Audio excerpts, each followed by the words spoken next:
Ég heiti Níels Tíbo Sírert og í þessum innslögum kynnumst við stórkostlegu fólki sem hlaupa 22. ágúst.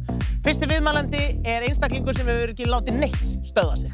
Gunnar Ármannsson sem hefur hlaupið í öllum heimsálfunum 7. Við hittum hann í Öskjuhlíð. Gunnar Ármannsson, hvar byrjaði þetta? Þetta byrjaði 10. apríl 2008 á afmælisdeginum mínum. Þá ákvað ég að fara út að hlaupa og ég má segja að hafi hlaupið síðan. Og ástæðan fyrir þessari dagsetningu er svo að ég fór í mína fyrstu meðferð 2006 og ég var dálítinn tíma að ná mér að því og ég fitnaði í meðferðinni og þannig að ég ákvað þarna nú er ég að gera eitthvað í hlutunum og ég fór út að hlaupa og þarna byrjaði þetta.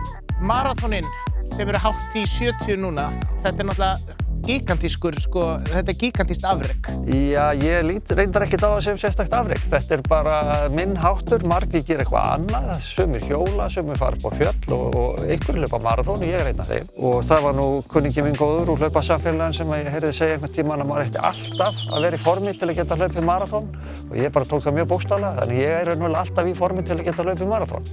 Þegar ég fór að hlaupa þá notaði ég hlaupin í kannski þrenns konar tilgangi. Eitt náttúrulega bara að vera í góðu formi og hitt var það að ég áttaði mig á því að í veikindunum og aðdraganda þess að ég greinist að mér hafði farið aftur líkamlega, ég bara kveikti ekki perunni.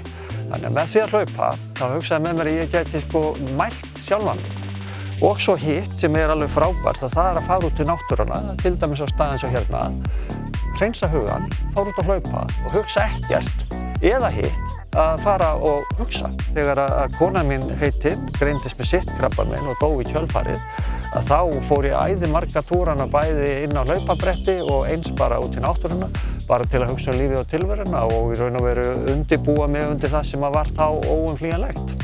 Er eitthvað svona gjöf sem getur fært mönnum eins og mér sem erum að stíga okkar fyrstu skref í hlaupaskóna? Já, það er að hlaupa nú hægt, að fara ekki of hratt.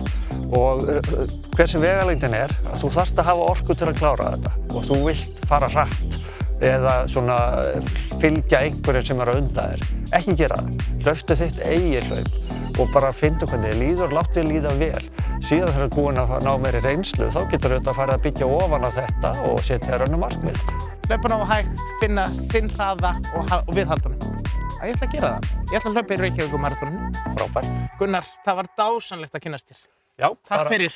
Sömuleiðis. Og bara áttu gott hlaupasumar. Við sjáumst á hraðbrautinni. Já, við gerum það, ekki spurning.